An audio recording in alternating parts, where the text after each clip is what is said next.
श्री राम। खग मृग परिजन नगर बिनु, बलकल बिमल दुकूल।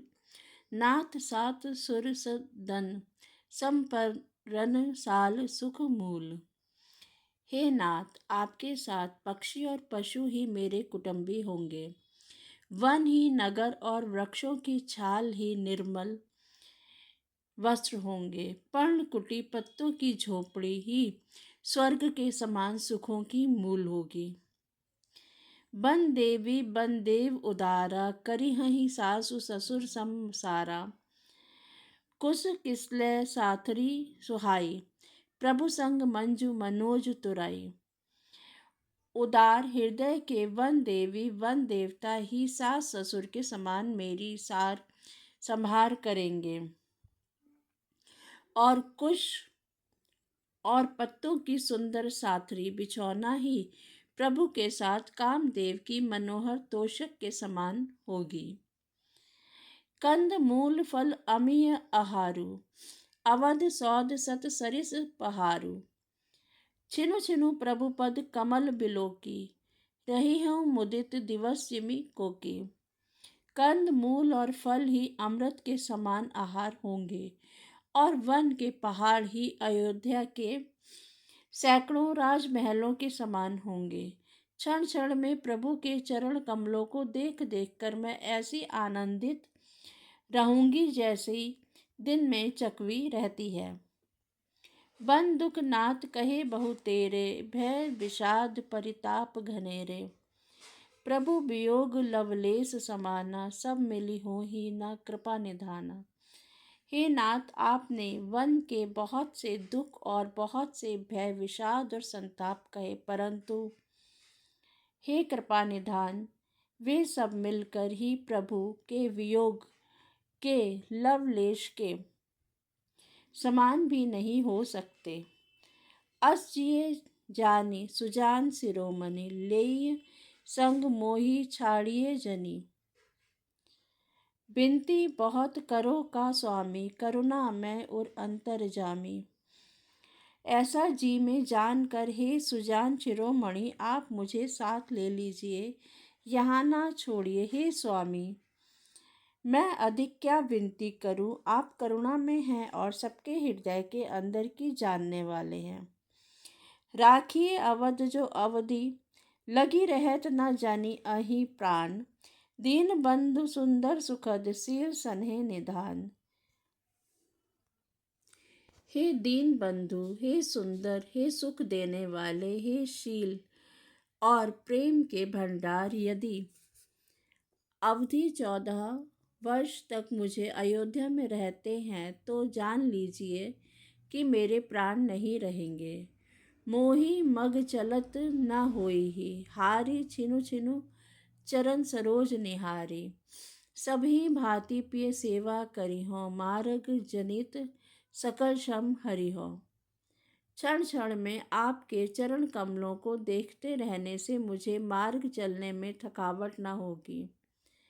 प्रियतम, मैं सभी प्रकार से आपकी सेवा करूंगी और मार्ग चलने से होने वाली सारी थकावट को दूर कर दूंगी। पाए पखारी बैठी तरु छाही, करिहूँ बाऊ मुदित मन माही।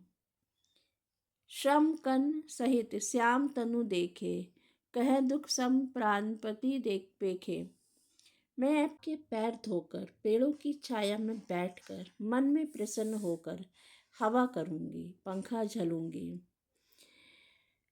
पसीने की बूंदों सहित श्याम शरीर को देखकर प्राणपति के दर्शन करते हुए दुख के लिए मुझे अवकाश ही कहाँ रहेगा। सम्माही मही तृण तरु पल्लव डासी, पाए पलोकी ही सब निसी दासी। बार बार मृदु मूर्ति जोही, लागे तात बयारी न मोही।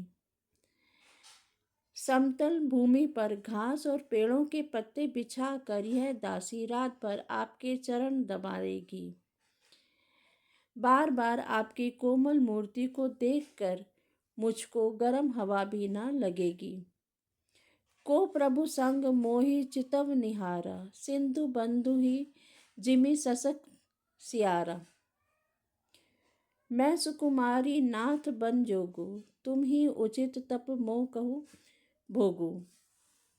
प्रभु के साथ रहते मेरी ओर आंख उठाकर देखने वाला कौन है, अर्थात कोई नहीं है। जैसे सिंह की स्त्री सिंहनी को खरगोश और सियार नहीं देख सकते, मैं सुकुमारी हूँ और नाथ वन के योग्य हैं। आपको तो तपस्या उचित है और मुझको विषय भोग।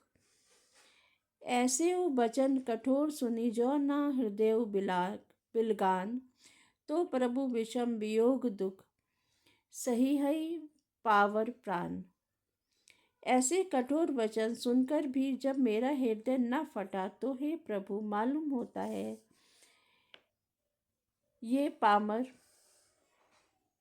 प्राण आपके वियोग का भीषण दुख सहेंगे। अस कह सिए विकल भई भारी, बचन वियोग न सही संभारी। देखी दशा रघुपति जिए जाना, हटे राखे नहीं राखी ही प्राणा। ऐसा कहकर सीता जी बहुत ही व्याकुल हो गई। वे वचन के वियोग को भी ना संभाल सकी।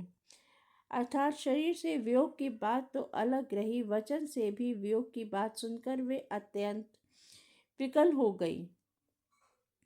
उनकी यह दशा देखकर श्री रघुनाथ जी ने अपने जी में जान लिया कि हठ पूर्वक उन्हें यहाँ रखने से ये प्राणों को ना रखेंगी।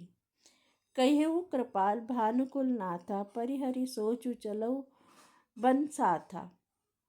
नहीं विषाद कर अवसरु आजू, बेग करहूँ बन गवन समाजू। तब कृपालु सूर्य कुल के स्वामी श्री रामचंद्र जी ने कहा कि सोच छोड़कर मेरे साथ वन को चलो। आज विषाद करने का अवसर नहीं है, तुरंत वन गमन की तैयारी करो। कही प्रिय वचन प्रिया समझाई, लगे मातु पद आशीष बेगी प्रजा दुख बेटब आई। जननी निठुर बिसरी जनी जाई। श्री रामचंद्र जी ने प्रिय वचन कहकर प्रियतमा सीता जी को समझाया, फिर माता के पैरों लगकर आशीर्वाद प्राप्त किया। माता ने कहा, बेटा जल्दी लौटकर प्रजा के दुख को मिटाना और यह निठुर माता तुम्हें भूल न जाए। फिर ही दशा विधि बहुरी की मोरी, देखियो नैन मनोहर जोरी।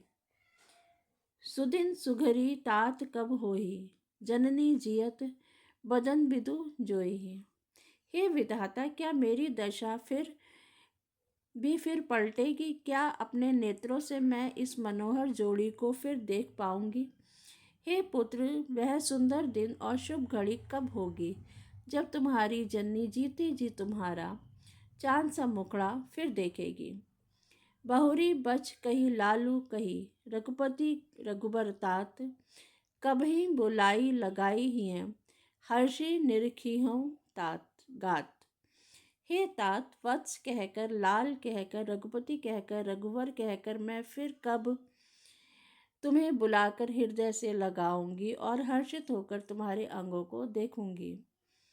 लखी सन्हे कातरी महतारी, बचनु न आव बिकल भई भारी। राम प्रबोधु कीन विधि नाना, समयो स्नेहु न जाई बखाना। यह देखकर कि माता स्नेह के मारे अधीर हो गई हैं और इतनी अधिक व्याकुल हैं कि मुंह से वचन नहीं निकलता, श्री रामचंद्र जी ने अनेक प्रकार से उन्हें समझाया।